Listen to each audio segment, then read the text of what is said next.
Hello, everybody. This is JM, and welcome to the seventh episode of Relax.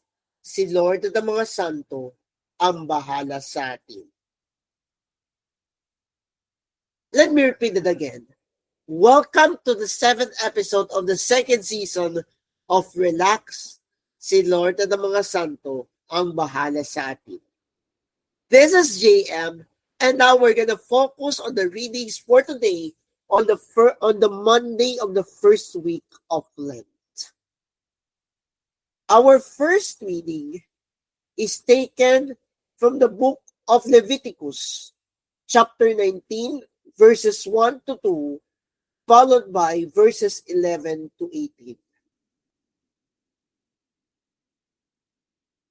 A proclamation from the book of Leviticus. The Lord said to Moses, "Speak to the whole assembly of the children of Israel and tell them, Be holy, for I, the Lord your God, am holy. You shall not steal. You shall not lie or speak falsely to one another. You shall not swear falsely by my name, thus profaning the name of your God. I am the Lord. You shall not defraud or rob your neighbor. You shall not withhold overnight the wages of your day labor. You shall not curse the deaf or put a stumbling block in front of the blind. But you shall fear your God. I am the Lord. You shall not act dishonestly in rendering judgment. Show neither partiality to the weak nor the deference to the mighty, but judge your fellow men justly. You shall not go about spreading slander among your kin, nor shall you stand by idly when your neighbor's life is at stake. I am the Lord. You shall not bear hatred for your brother in your heart, so you may have to reprove him. Do not incur sin because of him. Take no revenge and cherish no grudge against your fellow countrymen. You shall love your neighbor as yourself. I am the Lord." The word of the Lord. Thanks be to God. Our response to the responsorial psalm is, Your words, Lord, are spirit and life. Please repeat. Your words, Lord, are spirit and life. The law of the Lord is perfect, refreshing the soul. The decree of the Lord is trustworthy, giving wisdom to the simple. Response, Your words, Lord, are spirit and life. The precepts of the Lord are right, rejoicing the heart. The command of the Lord is clear, enlightening the eye. Response, Your words, Lord, are spirit and life. The fear of the Lord is pure, enduring forever. The ordinances of the Lord are true, all of them just. Response, Your words, Lord, are spirit and life. Let the words of my mouth and the thought of my heart find favor before you, O Lord, my rock and my redeemer. Response, Your words, Lord, are spirit and life.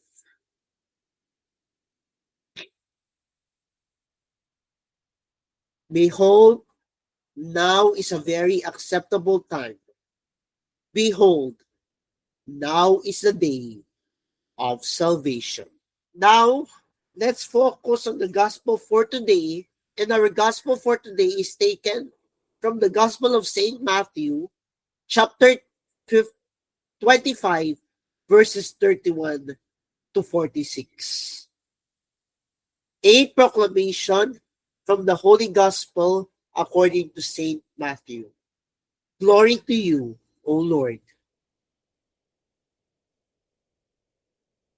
Jesus said to his disciples, "When the Son of Man comes in his glory, and all the angels with him, he will sit upon his glorious throne, and all the nations will be assembled before him, and he will separate them one from another, as a shepherd separates the sheep from the goats.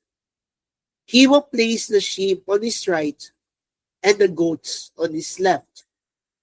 Then the king will say to those on his right, 'Come, you who are blessed by any father, by my Father, inherit the kingdom prepared for you from the foundation of the world.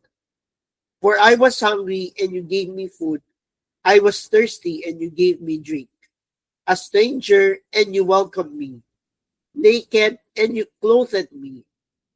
Ill, and you cured, and you cared for me.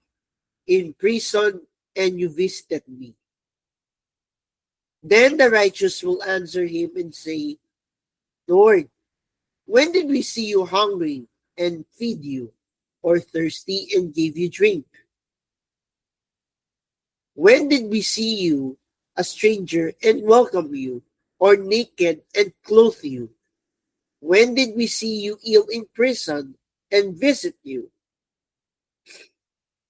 And the king will say to them in reply, 'Amen, I say to you, whatever you did for one of those least brothers of mine, you did for me.' Then he will say to those on his left, 'Depart from me, you accursed, into the eternal fire prepared for the devil and his angels. For I was hungry, and you gave me no food. I was thirsty, and you gave me no drink. A stranger, and you gave me no welcome. Naked, and you gave me no clothing. Ill and in prison, and you did not care for me.' Then they will answer and say, 'Lord, when did we see you hungry or thirsty, or a stranger or naked, or ill or in prison, and administer to your needs?' He will answer them, 'Amen, I say to you, what you did not do for one of these least ones, you did not do for me.' And this will go off to eternal punishment, but the righteous to eternal life." My dear friends, my fellow relaxers, this is the good news of our salvation. Praise to you, Lord Jesus Christ. Now let's meditate on the readings of the day by reading the meditation from the Anawimwe liturgical meditations first, and then it will be followed by the pang-araw-araw na paghahawan tungo sa liwanag ng salita ng Diyos.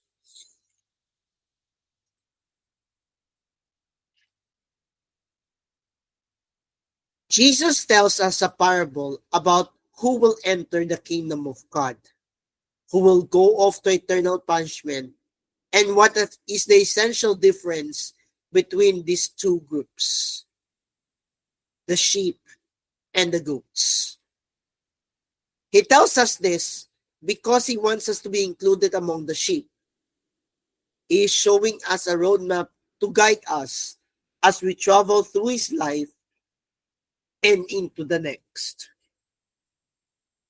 We know what happens when we follow the directions on how to bake a cake or how to put together a cabinet. Our cake is delicious and our cabinet is well made because we followed all the directions properly. In an analogous way, when we follow Jesus' teaching on love of neighbor, feeding the hungry, welcoming the stranger, visiting the sick and the imprisoned, we can hope for entry into eternal life.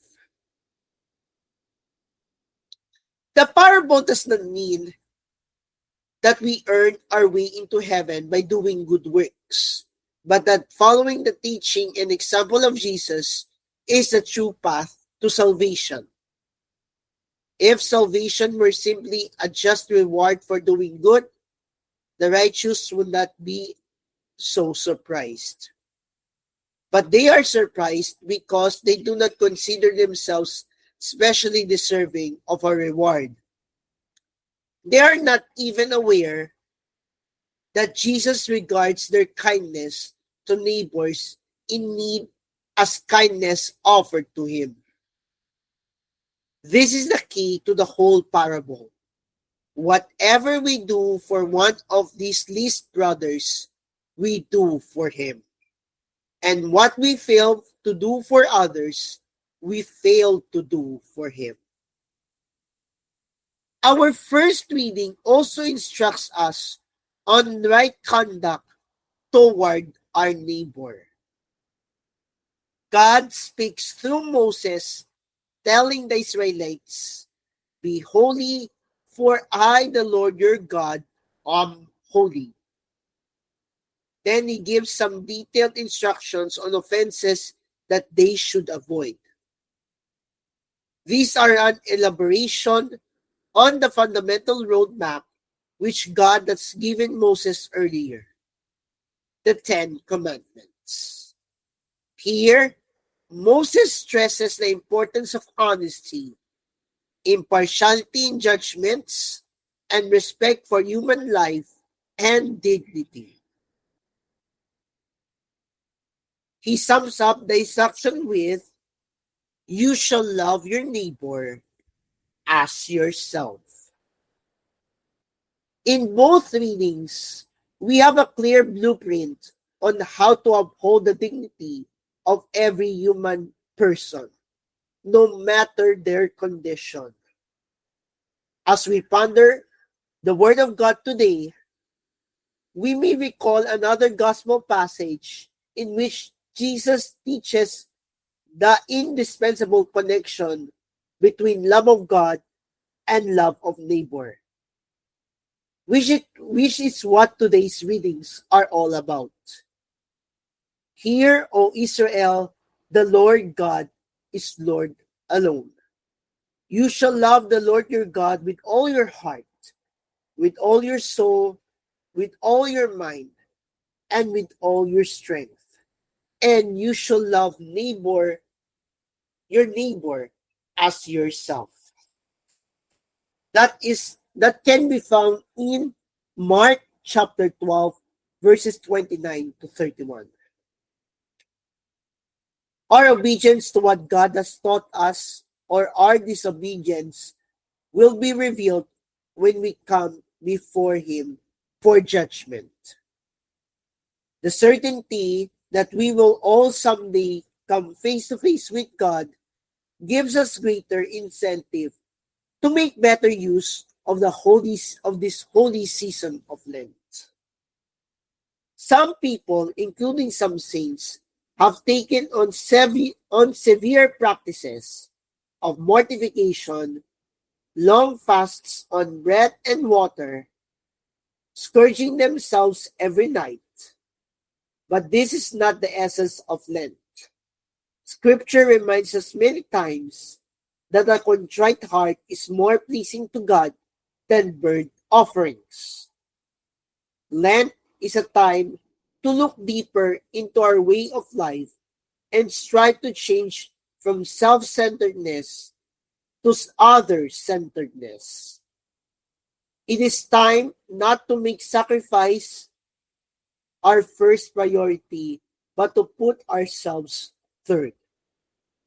God first, then our neighbor, and then ourselves. This is more than simply doing more or giving up more.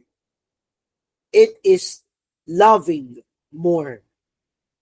We can try doing our daily chores with a smile rather than a complaint. We can give a listening ear to someone who needs to talk and express himself. Lent become a spiritually fruitful time when we take the heart to heart the words God spoke to Moses.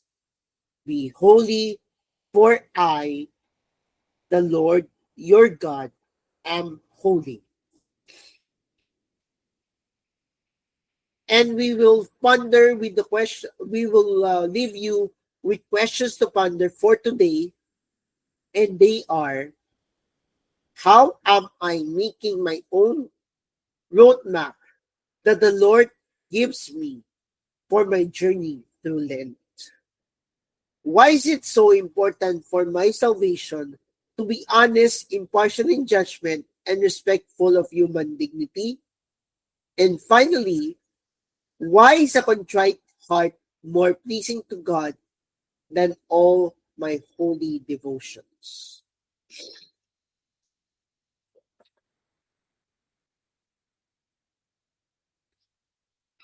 Now, let's listen to the reflection on pang-araw-araw na paghahaw. Noong panahon ng COVID-19, marami sa ating mga kababayan ang tumugon sa pangangailangan ng kapwa. Sinabi ni Jesus, anuman ang gawin ninyo sa isa sa maliliit na ito na mga kapatid ko, sa akin ninyo ginawa. Malaking tanong. Nakikita ko ba si Jesus sa mga may sakit, bilanggo, nagugutom, nauuhaw, dayuhan, o hubad? Ang pagturing natin sa mga taong nangangailangan tulad ng mga may sakit, bilanggo, nagugutom, nauuhaw, dayuhan, hubad, o may kapansanan ay pagturing din natin kay Jesus. Let us pray in the name of the Father, and of the Son, and of the Holy Spirit. Amen. Jesus, buksan mo ang aking mga mata upang makatugon ako sa mga kailangan ng aking kapwa at hindi ko masaktan ang aking mga kapatid na lubos mong minamahal. Mary, lead me along the way of holiness. Amen. In the name of the Father, and of the Son, and of the Holy Spirit. Amen. We thank you enough for joining us in our 7th episode of Relax. Si Lord ng mga Santo ang bahala sa atin this second season. And we assure you that in the next coming days, towards the Monday, Thursday, we might live a life of holiness. This is JM reminding you to live a life of holiness. God bless.